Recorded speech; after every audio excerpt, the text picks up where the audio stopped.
So, welcome back. We are ready to dive into how to lead session 4. The title of this session is Trust the Wisdom of the J Curve. And you're going to be finding out a little bit more about that as we explain and get into the meat of the session. You're going to want to turn in your book to page 53. There's both the purpose and objectives are there. You're going to want to make sure you read through that. And then to begin, you're going to find the first 15 minutes, the welcome, centering time, journaling, are all going to be at the top of page 54. You're going to have the teens turn in their book to page 19, where there you'll see at the bottom on the right-hand corner is an image of the J curve. When you are welcoming in the teens, it's a good idea to refer back to what you had talked about last week, which was the 3 zones. So as part of your centering time, you might want to talk a little bit about, did anybody notice anybody in the panic zone or the comfort zone or the growth zone? And then, have a 5-minute discussion or so, and then follow that by giving them a chance to write in their journals about that, about some zones that they are experiencing currently. So that's it for the opening part of the session. Now you're going to move on to the teaching segment. For session 4, we decided we would do something a little different, and we created a whiteboard video for you. The video, if you watch it, it's just a few minutes long, will explain the concepts in the J curve, the things that you're going to want to have a conversation with the teens. So here goes.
As we transition now to the coaching segment for session 4, just a reminder about the coaching philosophy of this program, which is based on motivational interviewing.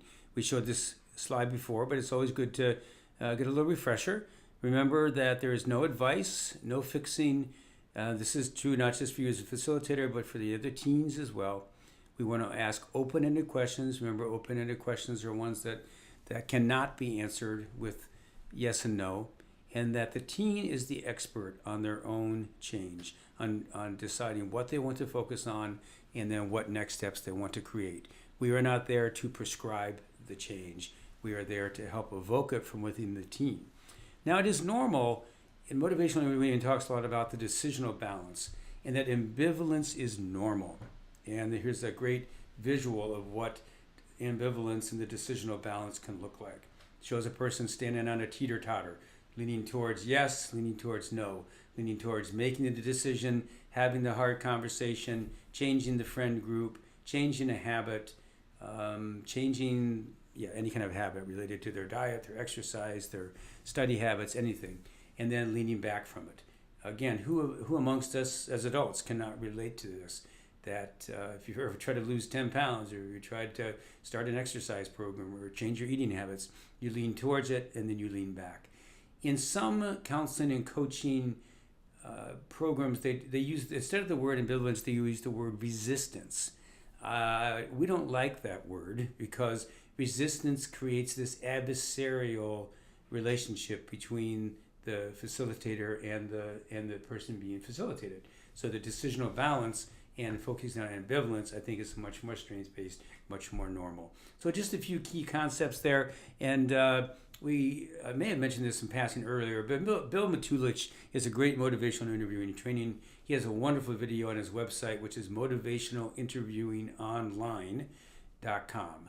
And if you go to that website, motivationalinterviewingonline.com, there's a great, about a 17-minute video if you want to do a deeper dive on motivational interviewing. Now let's get into the program workbook and into the actual coaching and the mapping sections for session 4.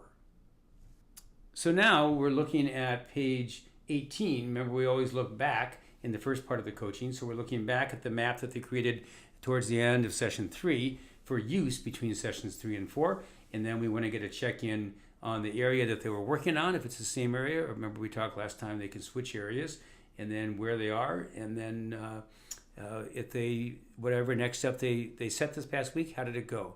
Give them a chance to check in, celebrate any successes, and then obviously provide support and encouragement if they didn't work out. What can they learn from that, and how will that be helpful for setting the next step for the upcoming week? So after everybody's had a chance to check in, then you have them turn to page 20 in the participant workbook, and this is now to complete their map. You know the process by now, and they do as well. This is what they will use to guide them between sessions 4, this session, and session 5. So have them fill this out, and if there is time, I like to have them actually speak their next step out loud. Sometimes it's just a continuation of the week before. Sometimes it's the exact same next step, but they didn't get to it. Sometimes it's something completely new. Again, remind them they can change areas if there's one that they think is more related to what they've been working on. So that's the coaching section, and just again another review of our philosophy that we are there to facilitate.